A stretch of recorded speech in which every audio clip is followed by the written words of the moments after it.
Bismillahirrahmanirrahim. My name is Mohammad Naveed Khan and I am the marketing manager of Optimum Care. आज हम discuss करेंगे PCOS और इसकी remedy. PCOS क्या चीज़ है, सबसे पहले हमें ये समझना पड़ेगा और इसका प्रेवलेंस पाकिस्तान में कितना है। पीसीओस कहते हैं पॉलीसिस्टिक ओवराइन सिंड्रोम को। सिंड्रोम वर्ड जो निकला है वो निकला है डिसफंक्शन से। तो बहुत सारे डिसफंक्शंस बॉडी के अंदर इकट्ठा हो जाते हैं तो वो सिंड्रोम क्रिएट कर देते हैं। सेकेंडली एक चीज़ आप लोग को मुझे बतानी है कि सिंड्रोम जो है वो ट्रीटेबल नहीं होता। जस्ट लाइक अगर आप डायबिटिक पेशेंट को आप लेते हैं तो डायबिटिक पेशेंट के अंदर पेनक्रियाटिक सिंड्रोम हो जाता है जिसकी वजह से पेनक्रियास सही से इफेक्ट नहीं करता और उसकी वजह से इंसुलिन सही तरीके से प्रोड्यूस नहीं होती। तो ऐसे पेशेंट को हम मेंटेनेंस के ऊपर लेके जा सकते हैं। ट्रीटेबल ऐसा पेशेंट नहीं होता कभी भी। अच्छा, इसका एक मकसद और ये भी होता है कि इसका हरगिज़ ये मकसद नहीं है कि अगर पेशेंट ट्रीटेबल नहीं है तो वो अपनी लाइफ को स्पेंड सही तरीके से नहीं कर पाएगा। ठीक है, अगर हम मेंटेनेंस की तरफ जाते हैं तो वो अपनी लाइफ फुली तौर पर एंजॉय करेगा जैसे एक हेल्दी पेशेंट एंजॉय करता है। ठीक है, तो पीसीओस मोस्टली फीमेल की डिजीज़ है, फीमेल के अंदर पाई जाती है। पाकिस्तान के अंदर इसकी प्रेवलेंस हर 5 ख़वातीन में से 4 ख़वातीन की है। रीज़न सबसे बड़ा जो कि मोस्ट कॉमन पाकिस्तान के अंदर पाया जाता है वो है पोल्ट्री की प्रोडक्ट इस्तेमाल करना। जस्ट लाइक हम चिकन बहुत ज़्यादा इस्तेमाल करते हैं तो चिकन की जो ग्रोथ होती है उसके अंदर बहुत सारे स्टेरॉइड्स और हार्मोन्स यूज़ कर रहे होते हैं पोल्ट्री वाले, जिसकी वजह से चिकन जल्दी ग्रो करती है और वही चिकन हमारी जितनी भी फीमेल्स हैं उनके अंदर एंटर हो जाती है। सेकंड सबसे बड़ा रीज़न पीसीओएस का होने का, पाकिस्तान में प्रेवलेंस बढ़ने का, वो है आपका मिल्क प्रोडक्ट। क्योंकि हम मिल्क प्रोडक्ट मोस्टली खुले दूध इस्तेमाल करते हैं और खुला दूध ज़्यादातर आप देखते हैं डाइट प्रोडक्ट से आता है, भैंस बाड़ों से आता है। वो लोग ऐसे हार्मोन इस्तेमाल करते हैं जिससे भैंस के अंदर मिल्क की प्रोडक्शन को बढ़ाया जा सके। तो जब मिल्क की प्रोडक्शन को बढ़ाते हैं तो जाहिर सी बात है उसके अंदर हार्मोन्स की कुछ ना कुछ क्वांटिटी मिल्क के अंदर आती है, जो कि जब भी हमारी फीमेल्स यूज़ करती हैं या बच्चियाँ यूज़ करती हैं तो उनको फिर हार्मोनल चेंजेस की वजह से प्रॉब्लम आती है और वो पीसीओएस की तरफ चली जाती है। सेकंड थिंग, पीसीओएस को हम आइडेंटिफाई किस तरह करेंगे या डॉक्टर के पास पीसीओएस का पेशेंट जब जाएगा तो वो क्या कंप्लेंट्स लेके जाएगा। ठीक है, यहाँ पे एक चीज़ क्लियर करने की ज़रूरत है कि ये मैंडेटरी नहीं है कि पीसीओएस जो है वो सिर्फ और सिर्फ मैरिड ख़वातीन में हो। ये बैचलर ख़वातीन में भी हो सकता है, हमारे घर में जो बच्चियाँ हैं उनको भी हो सकता है, अनमैरिड बच्चियाँ जो हैं उनको भी हो सकता है। ठीक है, 99% पाकिस्तान के अंदर ये पैटर्न फॉलो किया जाता है कि पीसीओएस सिर्फ आइडेंटिफाई किया जाता है इनफर्टिलिटी की फॉर्म में। जब आप शादी हो जाती है और बच्ची कंसीव नहीं कर रही होती तो फिर उसको ट्रीटमेंट की तरफ लेके जाते हैं। तो ट्रीटमेंट की तरफ जब हम लेके जाते हैं तो हमें पता चलता है कि यार इसको तो पीसीओएस है, तो वो टाइम ज़्यादा हो चुका होता है, तो फिर उसको ट्रीट करने में थोड़ा-सा टाइम और डिफ़िकल्टीज़ बढ़ जाती हैं। अगर हम इनिशियल स्टेज के ऊपर इसको हम ट्रीट करवा लें तो बड़ा आसानी से ट्रीट हो जाता है, ट्रीटेबल डिसऑर्डर है, कोई इशू नहीं होता। जब फीमेल डॉक्टर के पास जाती है तो कुछ कंप्लेंट्स के साथ जाती है। पहली कंप्लेन जो कि मोस्टली घरों के अंदर रिपोर्ट होती है वो होती है इर्रेगुलर पीरियड्स। इसके अंदर एक चीज़ आप लोग को पहले भी मैं बता चुका हूँ और अभी फिर रिपीट करता हूँ इस चीज़ को कि नॉर्मल जो टाइम है पीरियड्स का वो 25 टू 35 डेज़ है। अगर इस ड्यूरेशन के अंदर, क्योंकि हर बॉडी की फिजिक डिफरेंट अल्लाह पाक ने बनाई है, तो हर बॉडी के हिसाब से ये शेड्यूल होता रहता है।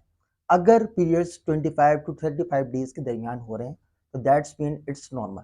हाँ, अगर इससे ऊपर हो रहे हैं यानी कि 36 डेज़ 37 डेज़ के ऊपर फीमेल उसके ऊपर जा रही है पीरियड्स के ऊपर, ठीक है, तो फिर ये एब्नॉर्मल की तरफ जाता है। या 25 डेज़ से कम हो रहे हैं, 22 डेज़ में हो रहे हैं, 21 डेज़ में अगर फीमेल को पीरियड्स हो रहे हैं तो फिर ये एब्नॉर्मल की तरफ जा रहा होता है। सेकेंडली जो सबसे बड़ा इंडिकेशन है वो है ओबेसिटी। पेशेंट का वेट गेन होना शुरू हो जाता है। अब इसका रीज़न मैं आपको थोड़ी देर में बताता हूँ कि पेशेंट का वेट गेन क्यों होता है। ठीक है, तो पेशेंट का वेट गेन हो जाता है, बच्चियाँ पफी हो जाती हैं, थोड़ी-सी हेल्दी हो जाती हैं। तीसरा इसका इंडिकेशन सबसे बड़ा हिर्सुटिज़म।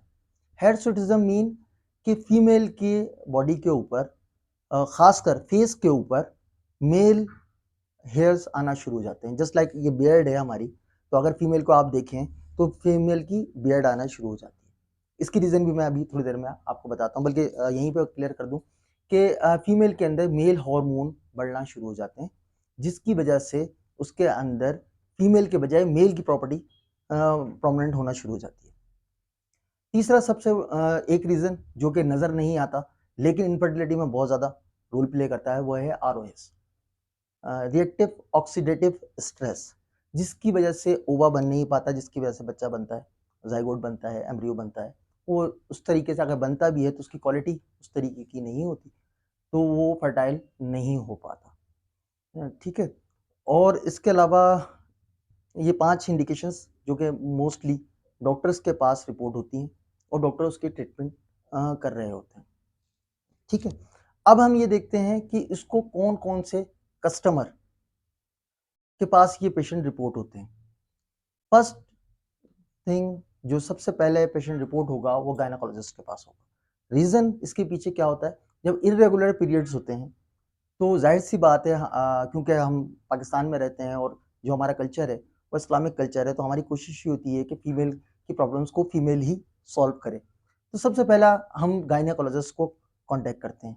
अच्छा, बिसाइड ऑफ दिस एक बात याद रखिएगा, इसके अंदर मैरिड और अनमैरिड की डिफरेंशिएशन नहीं है। बहुत सारे बच्चियाँ ऐसी हैं जो कि अनमैरिड हैं और उनके साथ ये प्रॉब्लम्स हो रही होती हैं। समटाइम्स वो हाइड कर रही होती हैं, समटाइम्स छुपा रही होती हैं, नहीं बता रही होती हैं, या वालिदैन भी ज़्यादा तवज्जो नहीं दे रहे होते। तो उन तमाम लोगों से मेरी रिक्वेस्ट है कि ऐसे बच्चियों को फर्स्ट टाइम के अंदर डॉक्टर से कॉन्टैक्ट करवाएँ। ठीक है। पहली कस्टमर हमारी गायनेकोलॉजिस्ट होती है जो कि 99% इसको डील करती है। रीज़न एक तो इर्रेगुलर पीरियड होता है, सेकंडली जो उसके बाद मोस्ट इंपॉर्टेंट कंप्लेंट रिपोर्ट होती है, जिसकी वजह से पेशेंट बड़ा वरीड होता है, वो है इनफर्टिलिटी। क्योंकि आफ्टर मैरिज जब 1 साल के बाद प्री कंसेप्शन नहीं हो रहा होता, तो फिर वो लोग प्रॉब्लम डॉक्टर्स को दिखाते हैं और डॉक्टर उसको आइडेंटिफाई करता है। क्योंकि रीज़न ये है कि पॉलीसिस्टिक ओवराइन सिंड्रोम जो कि निकला है आपकी ओवरी से। ओवरी वो जगह होती है, फीमेल का वो ऑर्गन होती है जहाँ ओवा डेवलप होता है। ओवा क्या चीज़ होती है? ओवा फीमेल का पार्ट होता है, मेल का पार्ट स्पर्म होता है। ये दोनों जब दोनों मिलते हैं तो ज़ाइगोट डेवलप होता है, ज़ाइगोट से फिर लेटर ऑन एम्ब्रियो यानी कि बच्चा बनता है। अब आप एक बात नोट करें कि जब फैक्ट्री ही ठीक नहीं होगी, तो उसके अंदर से प्रोडक्ट कैसे ठीक बनेगी? ठीक है। ओवरी का सिर्फ एक काम नहीं है कि ओवर प्रोड्यूस करना, ओवरी के और बहुत सारे काम है। फीमेल के बहुत सारे हार्मोन्स ये प्रोड्यूस करती है। जब ओवरी डिसफंक्शन होती है, ओवरी में सिस्ट बन जाते हैं, ओवरी अपना काम ठीक तरीके से नहीं कर पाती, तो फिर प्रॉब्लम ये क्रिएट होना शुरू होती है कि उसके हार्मोनल सिस्टम भी डिस्टर्ब हो जाते हैं। जैसे मैंने लास्ट टाइम आपको बताया कि मेल हार्मोन, फीमेल हार्मोन दोनों बॉडीज में होते हैं, लेकिन कंसंट्रेशन डिफरेंट होती है। कंसंट्रेशन मीन मिकदार अलग-अलग होती है। फॉर सपोज एंड्रोजन एक मेल हार्मोन है, ठीक है, जो कन्वर्ट होता है टेस्टोस्टेरोन में। टेस्टोस्टेरोन मेल का मेन हार्मोन है जो कि मेल को मेल बनाता है। ठीक है।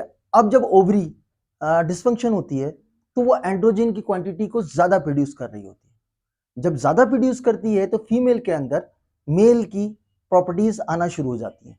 मेल की प्रॉपर्टीज जिस तरीके से आती हैं, जस्ट लाइक हेयर ग्रो हो रहा है, मेल पैटर्न हेयर लॉस होता है, मेल पैटर्न हेयर लॉस हो रहा होता है, तो ये तमाम चीज़ें उसके अंदर प्रोमिनेंट होना शुरू हो जाती हैं। तो अब जब ओवरी को, अगर यहाँ पे सबसे बड़ा मेन मसला ये होता है कि हम ओवरी को अगर रिस्टोर कर दें तो हार्मोनल सिस्टम भी ठीक हो जाएगा और ये तमाम सारी प्रॉब्लम्स भी रिजॉल्व हो जाएंगी।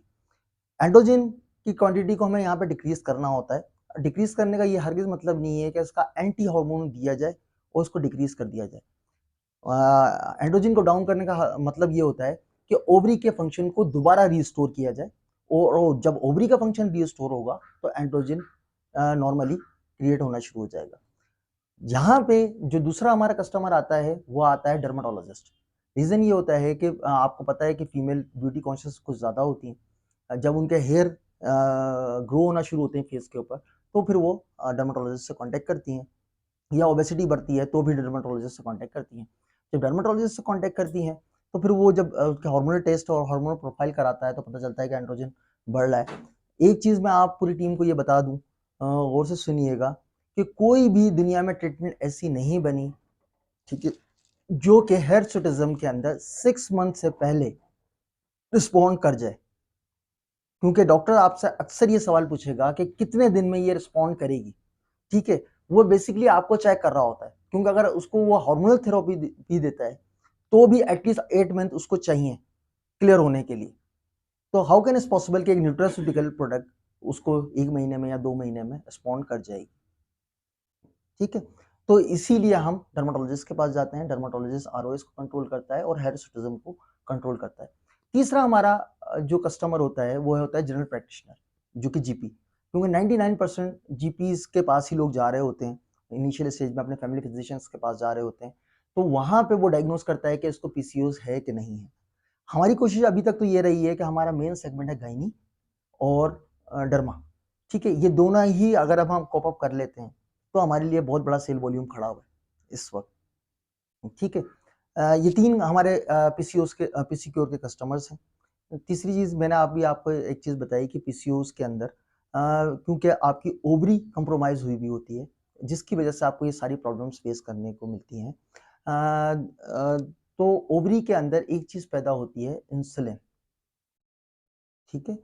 बेसिकली ये पैनक्रियाज में प्रोड्यूस होती है और इसका एक अजीब सा फंक्शन है जो कि अगर आप लोग समझ सकें, मैं अगर आपको लोगों को समझा सकूं, क्योंकि देखिए बॉडी के अंदर हर चीज की रिक्वायरमेंट एनर्जी होती है, और एनर्जी का मैंने लास्ट सेगमेंट में ही बताया था कि एनर्जी का फर्स्ट सोर्स जो है हमारे पास कार्बोहाइड्रेट है। कार्बोहाइड्रेट मीन ग्लूकोज की फॉर्म, कोई भी फॉर्म हो सकती है, स्टार्च हो सकती है, सक्रोज हो सकती है, लेक्टोज हो सकती है, कोई भी फॉर्म। जब हमारी ओवरी, क्योंकि यहाँ पे ओवा बनता है और ओवा जब बनता है तो इसको रिच एनर्जी रिक्वायर्ड होती है।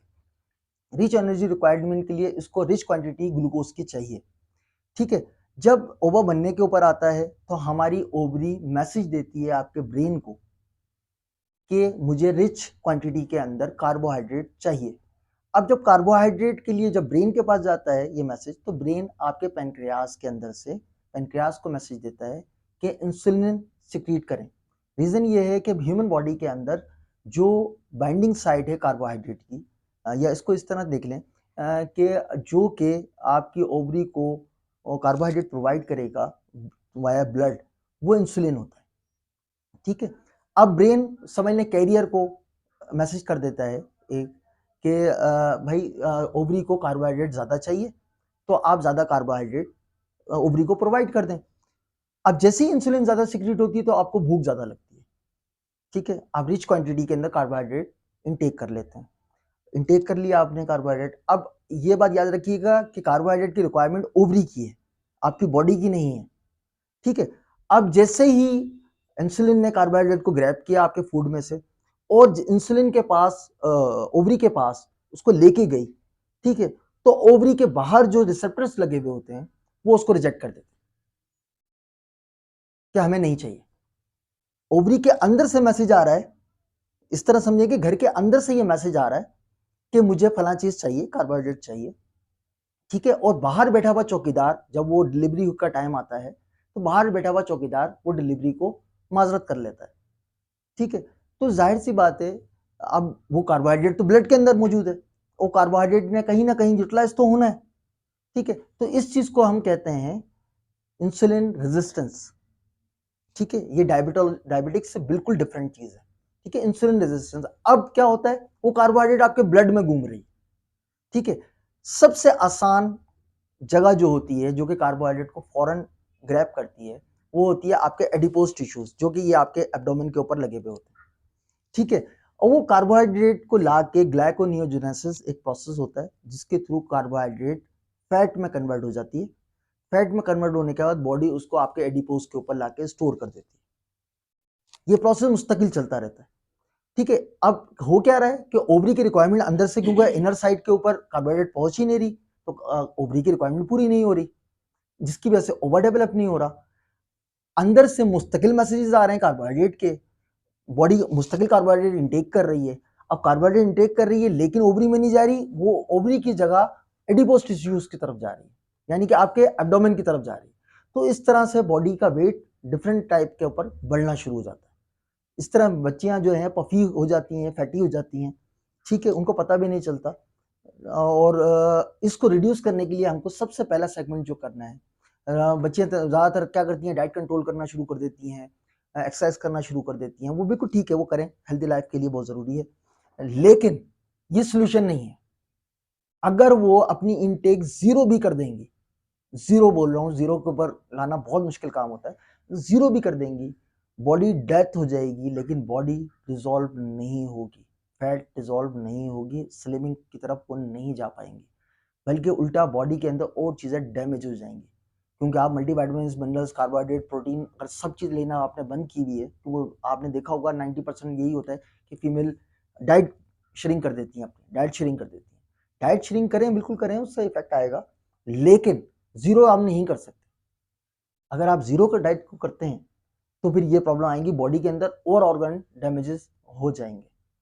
ठीक है, तो ये तमाम चीज़ें दो सेगमेंट्स हो गए, पीरियड्स, इरेगुलर पीरियड्स, क्योंकि ओवरी का मेन रोल होता है आपके मेंस्ट्रुएशन साइकिल के अंदर, क्योंकि ये तमाम मैंने अभी शुरू में ही आपको बताया कि कुछ hormones like FSH, LH release करती है जो कि प्रोजेस्टेरोन में कन्वर्ट होते हैं और एस्ट्रोजन में कन्वर्ट होते हैं, जो कि आपके मेंस्ट्रुएशन टाइम को बैलेंस पर रखते हैं। जब ओवरी कंप्रोमाइज होगी तो वो फिर उल्टे सीधे हार्मोन्स भेजती है, जिसकी वजह से हार्मोन जो है वो एक मैसेज होता है आपकी बॉडी के अंदर, क्योंकि आपकी बॉडी के अंदर जो कम्युनिकेशन सिस्टम है वो अल्लाह पाक ने पूरा का पूरा हार्मोनल साइड के ऊपर रखा है।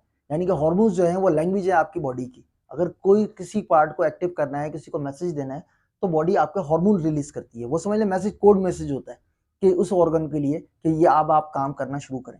अब जब ओवरी ने सारा तमाम साइकिल कंट्रोल करना है और ओवरी ही कंप्रोमाइज हुई भी है, ठीक है, तो वो उल्टे सीधे मैसेज भेजती है, जिसकी वजह से कभी मेंस्ट्रुएशन टाइम 15 दिन का हो जाता है, कभी 40 डेज का हो जाता है, कभी कोई टाइम पीरियड होता है, कभी कोई टाइम पीरियड होता है।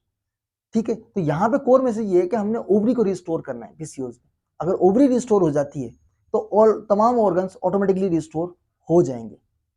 ठीक है, यहाँ पे हमारा पीसीओज कंप्लीट हो जाता है। ठीक है, अब हम देखते हैं कि हमारी पीसी क्योर क्या करती है। जो हमारी प्रोडक्ट है पीसी क्योर, ये पीसी क्योर कंपोजिशन है अमीनो एसिड्स का, विटामिन्स का, मिनरल्स का, ट्रेस एलिमेंट्स का। ठीक है, अब पीसीओएस के पेशेंट को दो तरीके से ट्रीट किया जाता है, या तो हार्मोनल साइड के ऊपर लेके जाते हैं, लेकिन हार्मोनल साइड के अंदर सबसे बड़ा प्रॉब्लम ये होता है कि हार्मोनल साइड में अगर आप इनफर्टिलिटी ट्रीट कर रहे हैं तो आपको डिजायर रिजल्ट नहीं मिलेंगे। रीजन, आप हार्मोनल साइड को हार्मोन्स तो बैलेंस कर सकते हैं, लेकिन ओवर प्रोड्यूस नहीं करा सकते। ओवर प्रोड्यूस कराने के लिए हमारी मैंडेटरी है कि हमें आपके नॉर्मल ऑर्गन्स को नॉर्मल टाइम पीरियड के ऊपर रिशेड्यूल करना होगा। अगर वो हम नॉर्मल टाइम पीरियड पर रिशेड्यूल नहीं करते तो फिर प्रॉब्लम्स होती है। ठीक है, तो इसीलिए डॉक्टर्स ज्यादातर multivitamins, minerals, trace elements, amino acids का सहारा लेती हैं, क्योंकि ये नेचुरली जाके आपकी बॉडी में रिस्टोर होते हैं और आपकी बॉडी को नेचुरली तौर पर काम करने में मदद देते हैं। अब इसके अंदर जो जैसे मायोस्टॉल प्लस फॉलिक एसिड है, मायोस्टॉल का काम एक ही होता है कि इंसुलिन रेजिस्टेंस, जो अभी मैंने डिटेल में आपको बताया, इसको मिनिमाइज करती है। जब इंसुलिन रेजिस्टेंस मिनिमाइज हो जाएगी तो कार्बोहाइड्रेट ऑटोमेटिकली ओवरी के अंदर जाना शुरू हो जाएगी, और जब कार्बोहाइड्रेट ओवरी में जाएगी तो ऑटोमेटिकली ओवरी अपना फंक्शन स्टार्ट कर देगी। सेकेंडली, इसके अंदर जो प्रोडक्ट है एलार्जिनिन, ये आपके GnRH एक हार्मोन होता है, ह्यूमन गोनाडोट्रोपिन। ठीक है, गोनाडोट्रोपिन वो हार्मोन होता है जो कि स्टार्ट करता है आपके फर्टिलिटी के सेगमेंट को। ठीक है, ये हम नेक्स्ट टाइम इंशाल्लाह हार्मोनल जब प्रोफाइल पढ़ेंगे तो उसके अंदर मैं कंप्लीटली हार्मोन्स के बारे में तमाम डिटेल आपको दे दूंगा कि कौन सा हार्मोन क्या करता है। मायोस्टॉल आपके इंसुलिन की रेजिस्टेंस को कम कर रहा होता है। ठीक है, सेकंड चीज जो हमने इसके अंदर इन्वॉल्व की वो है एल्कानिटीन, एसिटाइल एल्कानिटीन। अब जैसे मोस्टली पीसीओएस के पेशेंट्स के ऊपर ज़्यादातर ग्लूकोफेज यूज़ की जा रही होती है। मैं कभी भी ये रिकमेंड नहीं करूँगा कि ग्लूकोफेज के को चैलेंज करें आप डॉक्टर को, क्योंकि रीज़न ये है कि काफ़ी पुराना एक्सपीरियंस है उनका ग्लूकोफेज के साथ। मैं चैलेंज नहीं करता, लेकिन हम लोग सिर्फ ये एड ऑन करते हैं कि अगर मैम पीसी की और आप ग्लूकोफेज के साथ ऐड करती हैं तो result will be 4 time higher. Reason ये है कि ग्लूकोफेज का सिर्फ एक काम है, अक्सर डॉक्टर पूछते भी हैं तो इसका जवाब भी मैं दे देता हूँ कि ग्लूकोफेज का अगर आप लीफ इंसर्ट पढ़ें, उसकी प्रोडक्ट डिटेल पढ़ें, तो उसके अंदर ये साफ सुथरे अल्फाज में लिखा हुआ है कि ग्लूकोफेज सिर्फ और सिर्फ फैट की एब्जॉर्प्शन को रोकती है, फैट की एब्जॉर्प्शन को रोकती है। जबकि यहाँ पे स्टोरी डिफरेंट है। यहाँ पे मैंने कहा, आपको शुरू में बताया पूरी स्टोरी के अंदर कि एब्जॉर्ब कार्बोहाइड्रेट हो रही है, वो ग्लाइकोनियोजेनेसिस के थ्रू आपकी बॉडी उसको फैट में कन्वर्ट कर रही है। ठीक है, तो यहाँ पे फैट का तो ताल्लुक ही नहीं है। अब सेकेंडली एसिटाइल कार्निटीन हमने क्यों ऐड किया इसके अंदर? एसिटाइल कार्निटीन इसलिए ऐड किया क्योंकि पीसीओएस की वजह से ओबेसिटी का वो होती है। अगर हम माइलस्टोल अलोन यूज करते हैं, ठीक है, तो वो इंसुलिन की रेजिस्टेंस को कम करेगी, लेकिन फैट के ऊपर उसका कोई फंक्शन नहीं होगा। एसिटाइल कार्निटीन ऐड करने का मकसद ही ये था हमारा इसके अंदर कि जो डिपॉजिट फैट है आपकी, इसको एलिमिनेट करें। एक तो फैट की एब्जॉर्प्शन को ब्लॉक कर रही है, ठीक है। सेकंड टाइम जो एब्जॉर्ब प्रोटीन है और सॉरी एब्जॉर्ब फैट है आपके अंदर, बॉडी के अंदर जो एडिपोज टिश्यूज के ऊपर डिपॉजिट हो चुकी है, उसको भी एलिमिनेट कर रही है वाया एनर्जी, एनर्जी में कन्वर्ट कर रही है। तीसरी इसके अंदर चीज है एलार्जिनिन। एलार्जिनिन आपके गोनाडोट्रोपिन हार्मोन होता है, जो कि मैंने अभी आपको बताया कि फर्टिलिटी के प्रोसेस को स्टार्ट करता है, उसको एनहांस कर रही है, ठीक है। चौथा इसके अंदर मेन ऑर्गन जो इंग्रेडिएंट है वो है कोक्यूटेन।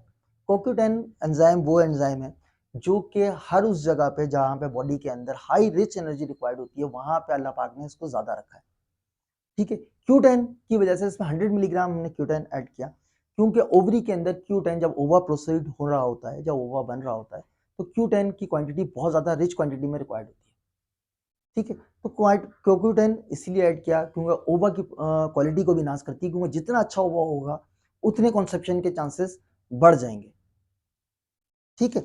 इसके अलावा इसके अंदर multivitamin, minerals and trace elements हैं। सेकेंडली इसके अंदर हमने एक चीज और ऐड की, वो है मेलाटोनिन। मेलाटोनिन जो है मोस्टली एंटी डिप्रेसेंट के तौर पे यूज होती है। डॉक्टर्स उसको जो इस्तेमाल करते हैं वो नींद के लिए इस्तेमाल करते हैं, साइकेट्रिस्ट बहुत ज़्यादा इस्तेमाल कर रहे हैं। लेकिन इसका एक रोल और सामने आया है, वो ये है कि जब ओवर प्रोड्यूस हो रहा होता है तो मेलाटोनिन की रिक्वायरमेंट बढ़ जाती है। यहाँ पे हम पीसीओएस के अंदर, आपको पता है, जो कि इनफर्टिलिटी का पीरियड होता है, वो ऑलरेडी डिप्रेस फॉर्म के अंदर होता है, और ऐसे पेशेंट को सबसे पहले अगर आप डिप्रेशन से निकाल देते हैं तो समझ लें 80% आप काम कर देते हैं, क्योंकि उसकी बॉडी ऑलरेडी फंक्शन में आ चुकी होती है। मेलाटोनिन इसके अंदर दो काम कर रहा होता है, एक तो उसको एंटी डिप्रेसेंट के तौर पे भी काम कर रहा होता है, सेकेंडली इसके अंदर जो आपका ओवर प्रोडक्शन है उसके अंदर भी हेल्पफुल हो रहा होता है। इसीलिए हम रिकमेंड करते हैं कि पीसीक्यूआर का साशे हमेशा बेड टाइम पे दिया जाए। रीज़न ये है कि इसको पीने के बाद नींद फील होती है, नींद आती है, तो अगर मॉर्निंग वगैरह में आप लेते हैं तो क्यों, आपको पता है कि फीमेल को बहुत सारे काम करने होते हैं रूटीन लाइफ के अंदर, तो वो उनके लिए थोड़ा सा डिस्कम्फर्ट का बायस बनते हैं। इसीलिए हमारी रिकमेंडेशन ये होती है कि इसको बेड टाइम के ऊपर लें। इसके अलावा इसके अंदर मल्टीविटामिन, मिनरल्स और ट्रेस एलिमेंट्स ऐड हैं, जो कि आपके आरओएस को कंट्रोल करते हैं। आरओएस कंट्रोल होता है जिसकी वजह से फर्टिलिटी रेट बढ़ जाता है। तो ये तमाम कंपोजिशन थी सिक्योर की। सेकेंडली अगर हम कंपटीशंस में देखते हैं तो कंपटीशन में जो कि हमारे जितनी भी प्रोडक्ट मौजूद हैं वो माइनस्टॉल प्लस फॉलिक एसिड। दो चीज़ों का यहाँ पे ध्यान रखें, माइनस्टॉल की जो रिकमेंडेड डोज है वो 2000 मिलीग्राम पर डे है, यानी कि 2 ग्राम पर डे, और जो डिचेरियो इसके अंदर ऐड किया जाता है वो 11:1 का रेशियो यूज किया जाता है। अभी 11:1 का रेशियो मीन कि 50 मिलीग्राम इसमें डिचेरियो होना चाहिए और 2000 मिलीग्राम इसके अंदर माइलस्टॉल होना चाहिए, ठीक है। ये दोनों चीजें जब कंबाइन होती हैं तो इनका रोल, इनका रिजल्ट फास्ट हो जाता है, इसीलिए इसके अंदर ये दोनों चीज़ों को ऐड किया गया। अभी तक जितने भी कंपटीशन मौजूद हैं उसके अंदर आप देखें तो डिफरेंट टाइप के डिफरेंट रेशियोज यूज हो रहे हैं, जिसकी वजह से इतना रिजल्ट नहीं आ पा रहा। 90% तो माइलस्टोल प्लस फॉलिक एसिड मौजूद है मार्केट के अंदर, जिसका रिजल्ट इसीलिए नहीं आ पा रहा कि वो सिर्फ इंसुलिन रेजिस्टेंस पे तो काम कर रहे होते हैं, जबकि इनफर्टिलिटी में मैंने आपको इतना डिटेल में बताया कि ये सारे सेगमेंट इन्वॉल्व होते हैं, उन सेगमेंट्स के ऊपर इनका काम इतना ज़्यादा नहीं होता। लाइक ओवर प्रोडक्शन के ऊपर इनका काम नहीं होता, जीएनआरएच के ऊपर इनका काम नहीं होता। इंसुलिन रेजिस्टेंस पे तो चले माइनस्टॉल काम कर रही है, लेकिन जो फैट डिपॉजिट हो चुकी है उसके ऊपर काम इतना ज़्यादा नहीं हो रहा होता। सेकेंडली जो ल्यूटियल फेज होता है, इसके अंदर एक फॉलिकल फेज होता है, ल्यूटियल फेज होता है। ल्यूटियल फेज मीन जब ओवा जाइगोट बनने के बाद नीचे आता है, तो उसको एक क्वेश्चन रिक्वायर्ड होता है, समझ लें वो एम्ब्रियो होता है, उसको एक बेबी रिक्वायर्ड, बेबी को एक बिस्तर रिक्वायर्ड होता है। यूट्रस आपकी जो होती है, जो मेल ऑर्गन है, इंशाल्लाह जब हम फीमेल रिप्रोडक्टिव सिस्टम पढ़ेंगे तो ये आपको तमाम चीज़ें क्लियर समझ में आ जाएंगी। डॉक्टर को सिर्फ इतना कह देना काफ़ी होगा कि हमारी जो प्रोडक्ट है वो फोलिकुलर फेज और ल्यूटियल फेज दोनों को सपोर्ट करती है। ल्यूटियल फेज में किस तरह सपोर्ट करती है कि एलार्जिन की क्योंकि कंसंट्रेशन इसके अंदर बढ़ी हुई है, जिसकी वजह से प्रोजेस्टेरोन और एस्ट्रोजन की क्वांटिटी को इनहांस कर देती है, जिसकी वजह से ये प्रोडक्ट बेनिफिशियल हो जाती है और कंसप्शन रेट बढ़ जाता है। अल्हम्दुलिल्लाह लियाकत इलेक्शनल आगा खान तमाम जगह पर ट्रायल्स हो चुके हैं इसके, और तकरीबन मोर देन 4000 प्लस पेशेंट हम कंसीव करा चुके हैं, जिसका डेटा हमारे पास ऑलरेडी लियाकत नेशनल में मौजूद है। और अगर कोई डॉक्टर आपसे रिक्वेस्ट करता है तो आप उसको ट्रायल ऑफर करें 3 मंथ का।